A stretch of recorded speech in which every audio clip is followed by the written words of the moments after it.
Entrons tout d'abord le mot de passe, voilà qui est fait. Donc bienvenue à tous, nous allons d'abord aborder le sujet des activités sur Internet. Donc, faire des recherches pour l'école, on dira Research for School.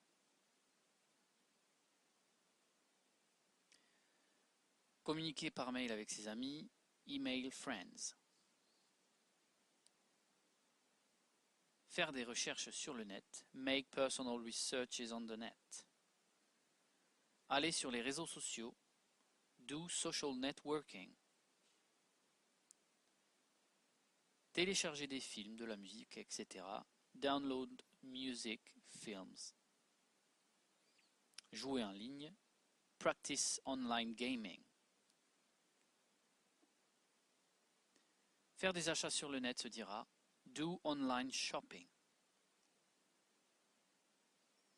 Regarder des films en ligne ou écouter de la musique, Watch films online. Pour la musique, ce sera Listen to music online.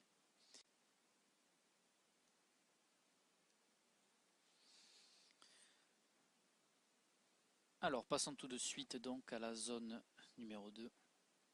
Cette zone donc qui va nous permettre d'aborder le deuxième sujet qui sera important pour notre sondage. Ce sont les quantifieurs. Alors les quantifieurs donc, nous permettent d'interpréter, de parler d'un sondage, parler d'un certain nombre de gens. Alors nous avons 100% quand c'est tout le monde, everybody, plus singulier. Attention, il y a un S à la fin du verbe. 80 c'est most people plus le verbe au pluriel, donc most people study English par exemple. Ensuite nous avons 60%, donc many people plus un verbe au pluriel. Exemple, many people eat vegetables. Nous avons 40%, some people, plus verbe au pluriel. Some people have a red car. Ensuite, nous avons 20%, a few people, plus verbe au pluriel, donc pas de S à la fin du verbe. A few people go shopping online.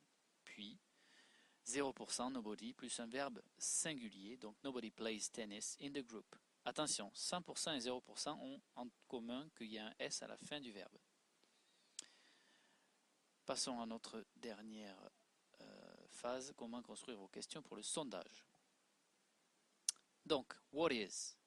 Peut-être un début de question quand on veut demander qu'est-ce que c'est. Have you got, pour exprimer la possession, un exemple, have you got a console? Et do you plus un verbe quand on veut savoir si une personne pratique une activité ou une autre. Do you go to the supermarket? Les quantifieurs, donc, pour demander combien, alors il y a une différence entre how many et how much qui va apparaître. How many plus un nom qui est dénombrable, que l'on peut compter, et how much, toujours suivi d'un nom qui est indénombrable, que l'on ne peut pas compter. Created using Powtoon.